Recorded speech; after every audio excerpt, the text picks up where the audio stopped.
last night I was watching this, well actually it's quite a big video. I was watching it a little bit in the daytime, but a bit at the night time as well. And it was a video, I think it was on Jubilee,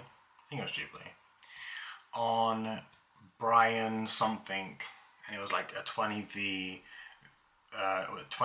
Brian whatever, and it's people debating if what he's doing is like good or bad, or I don't really know. Honestly, I don't really care for the debate, but I watched it anyway. I always just watch debates like that. And basically, if you don't know who this guy is, he's just the guy that wants to improve the health of humankind and live as long as we possibly can. A lot of people think it's immortality. I don't think that's what he's really going for. He's just saying, why don't we try and prolong, or extend the life period of humans. I don't really care about that. But what I did care about was an argument that was put towards him, and it reminded me of a lot of people I grew up with. And it was, even myself to be fair, which is basically being a victim. Being a victim to how you grew up, being a victim to who you are, being a victim to your surroundings, whatever it is, you're just a victim, right? And obviously your surroundings, who your parents are, how you're brought up, stuff like that, they all do play a role in who you are. But that doesn't mean that you need to let it be the bad kind, right?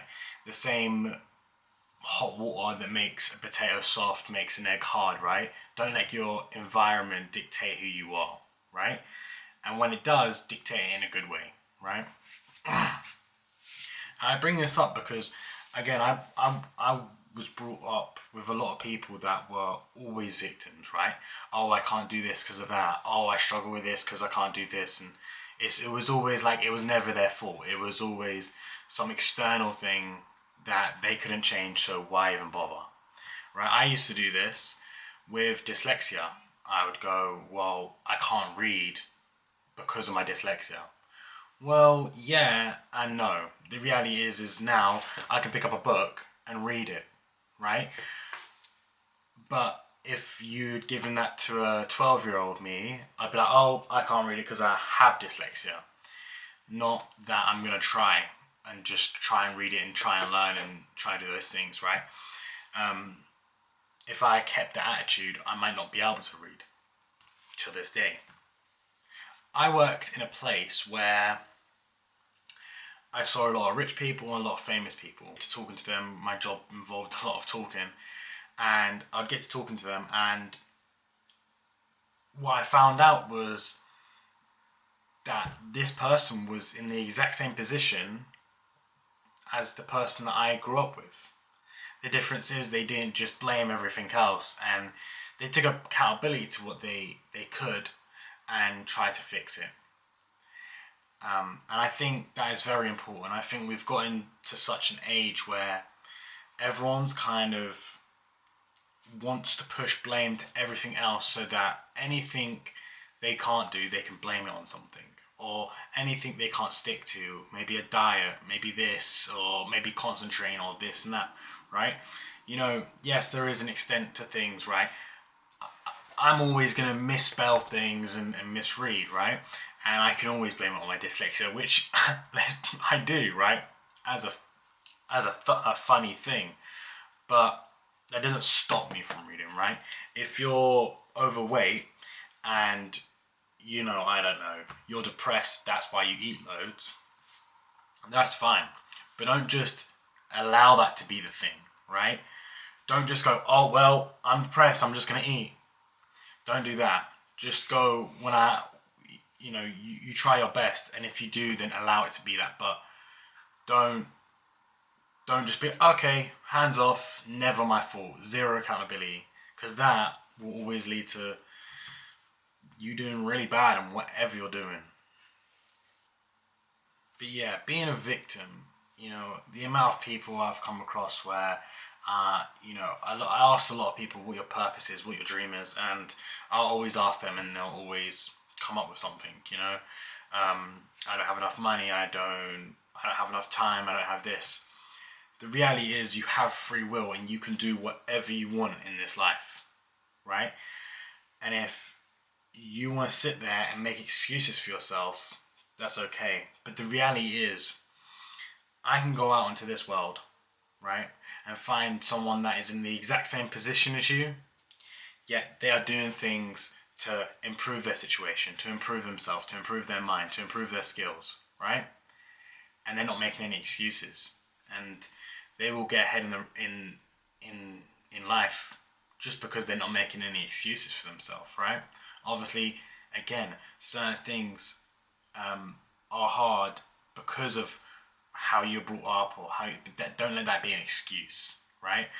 Again, I can't read. I don't let that be an excuse that when I write a script that someone's gonna have an aneurysm when they read it, right? The fact is they're definitely gonna be like, what the hell is this? But that don't mean I can't get someone to proofread it or spell check it, right? I don't just go, well, I can't write this script because I have dyslexia. I write it and then I try work around it.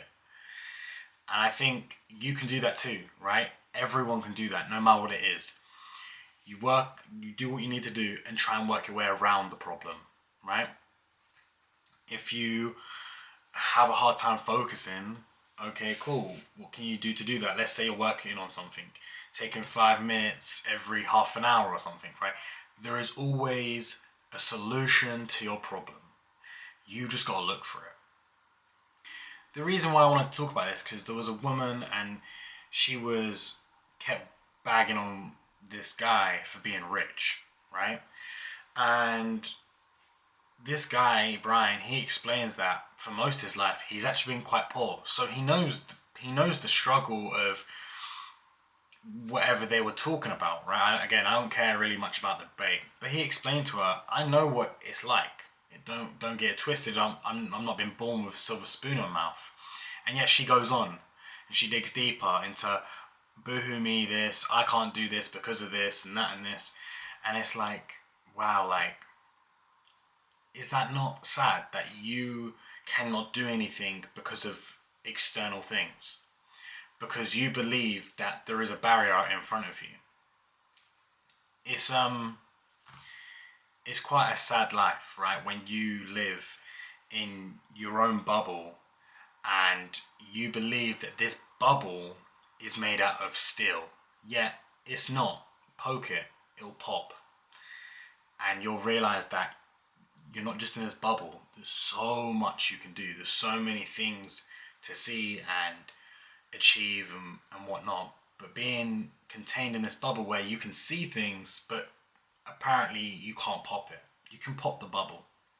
So if I asked you right now what your purpose is or what your dream is, tell me.